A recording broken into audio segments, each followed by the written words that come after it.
Assalamu alaikum warahmatullahi wabarakatuh. Bandira on kofna mon ketta mon gelana ma hiruji di photo ba jongeta yeso ando kangolo media mungta bana magol. Himbe jurdon yidi mungta irada photo majum dum hebaka. Dum photo on jeta mungti gal TikTok a pibili atawan konte mara dum booster. Mana photo man do dilla viral himbe andete be photo majum e voix heban visibility heban like heban followers be irada photo majum taron posta dum ha gal TikTok mara. On laran balero fu himbe ro posta irada majum. Woli odo nende mako e barkantejo fu holli ne warta mungta photo majum. Donc to nato goddo de'iti fami photo an wala no goddo heppira ndaru no dum mongtorto ngam majum mi yiɗi mi holla en warata mongta photo majum daga to fuɗɗam har ragare ɗum hunde on hoynde ende saɗai be koye ɗum mi hollete a mongta photo mara woɗa laaɓa bana ni majum bana on yiyata photol je jeenani on ha yeeso am ɗon ndagol fayi mi je'inani on ndare photol majum yowa bana magol mi hollete ne warata a mongta bana magol a posta ha konte mara je TikTok a lara heɓan abonné na heɓan followers en donc hidde koye nasa en lara video majum habdo a abona ha chaîne men je Fasaha TV a ɓiɗana video ɗo like a partage ana sobira e mara ɓe lara ɓe nafitoro kamɓe ma e non non nana sey YouTube ba ha Facebook be ha TikTok man pat on foti be video ɗo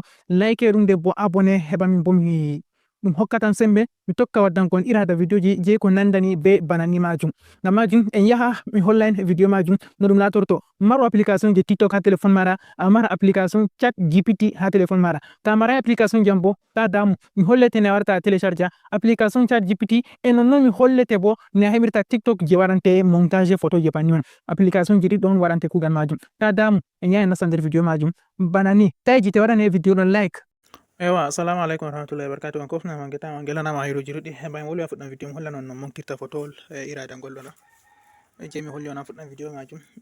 ɓurna photo je non wara trending jotta musamman ha gal TikTok nden bo ta bili photo man a irada man ha TikTok a tawan ɗo dilla viral a tawan yimɓe laran a heɓan abonné en be photowol majum heɓan visibilité heɓan like to be konande majum to himɓe curi yiɗi mongta irada photo man ɓe heftai ne ɗum mongtirte donc mi yiɗi mi holla en ne ɗum mongtirta irada photowol majum bana on laari je mi holli on a fuɗɗan video majum ɗo exactly bana magol mi yiɗi mi holla en donc ko a warata ni a wara a nasta ha nder TikTok maɗa bana ni aran ko a watta to a nasti nder TikTok maɗa bana ni mutane dama sun sha min complain akan cewa suna a nasti nder yana motsi ewa a nasti nder TikTok maɗa bana ni ko en arti mi a télécharge on application je chat GPT to TikTok bo nana TikTok je light ba TikTok maɗa normal TikTok irada TikTok je ɗo ɗo ami holla on TikTok man ɗiɗon ɗiɗi nda TikTok je ɗon nda je ɗo na télécharge ta ɗo mari c'est bon to a wala bo a nasta Play Store a télécharge application je TikTok je ɗo majum ɗo a télécharge be chat GPT am holla on heɓirta chat GPT majum ɗo a wasa a télécharge application chat GPT am indani chat GPT ta fuɗi ko ma shikenan da wurtinanten application man ɗo a waɗa recherche a waɗi recherche a wasa a télécharge ngel nda jaman fu yiɗi mise à jour amma mi yelai mara mise à jour majum jotta to sai a télécharge TikTok je gotel je mi holli ma ɗo bo c'est simple wala hunde fere caɗɗum to ta nasti nder TikTok maɗa banni a nasti nder TikTok maɗa banni a wara a nasta plus yello bana to ha hosa posta hunde ni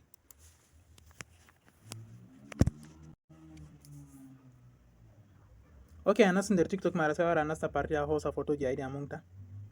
yowa shikenan mi tefa photowol gotol je mi yiɗi mi mongta bana wigo miɗo tefa photo man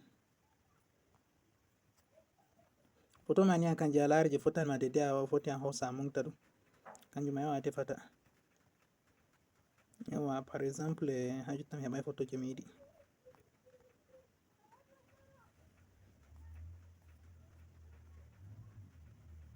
bandiraɓe ha jotta mi heɓai photo je mi mari haje yawa ha jotta ni ɗo tefa photo majum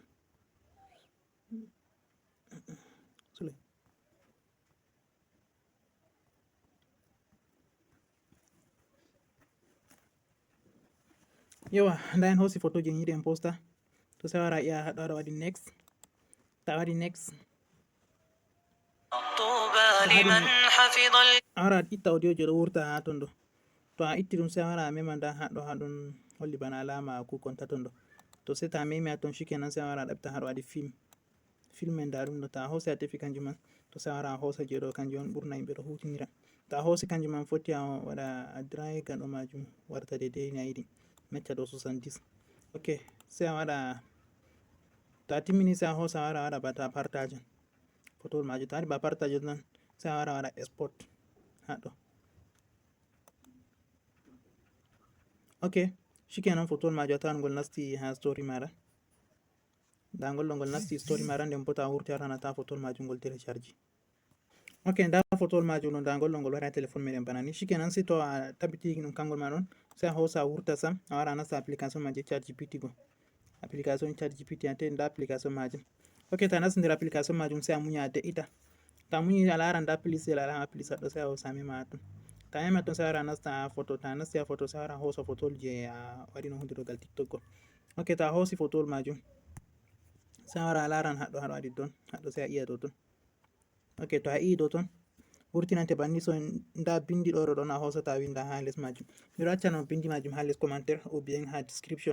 Ha commentaire, premier commentaire on tawan bindi majum, e non ha description bo on tawan bindi majum. On copia tan wara on huwira be majum. Ok, mi hokki on bindi majum dow mere. To sai a hosa waɗa a export a yerɓa photol majum. Ok, to a yerɓi photol majum sai a munya seɗɗa ChatGPT ɗo kiryana mara photo majum. Ok, en munya en de'ita seɗɗa en rena photol majum kadi bandiraɓe. Nda ngol ɗo ngol waɗa recherche ha ngol wara. Ok, bandam photo meɗen waɗi ready, nda ngol ɗo ngol ɗo wara. On lari nda photol majum ngol wari, amma ɓe ittanai en mahol je woni ha ɓawo ɗo, amma irada kujeji fere noy ɗo pat nda ɗum photol majum ngol wari. To banni on ɓe warata en mofta irada photo majum. Ɗon je fere mi mofti kinya be irada banni majum holla on photol majum on dara ngol, nda ngol ɗo bana ni. To nda photol je kenya je mofti be irada banni majum ɗo. Don an kam ko mara haje tan a heɓa photol mara je ɗo woɗi je an kam foti hunde ɗo. A lari ɗo man ɗo wala alama kuje ha ɓawo noy tan, nda hunde ɗo tan banni ɗum ɗo woɗi sosai. To nonnon bo nda je en mofti jotta bo banni kadi to a yiɗi a mofta photo mara a wara a posta ha TikTok mara a laran ka yefi. Na heɓirta visibility, na heɓirta like, na heɓirta followers be ko nandi majum, a heɓan kuje jurni an kam. Don yahu moftu photo mara banni majum a heɓan kala ko hani a heɓa. To nda photol meɗen je ɗo bo kanjum bo ta yiɗi a wara a télécharge photo majum nda haɗo sai a hosa a waɗani save. Shikenan photol majum ngol télécharge.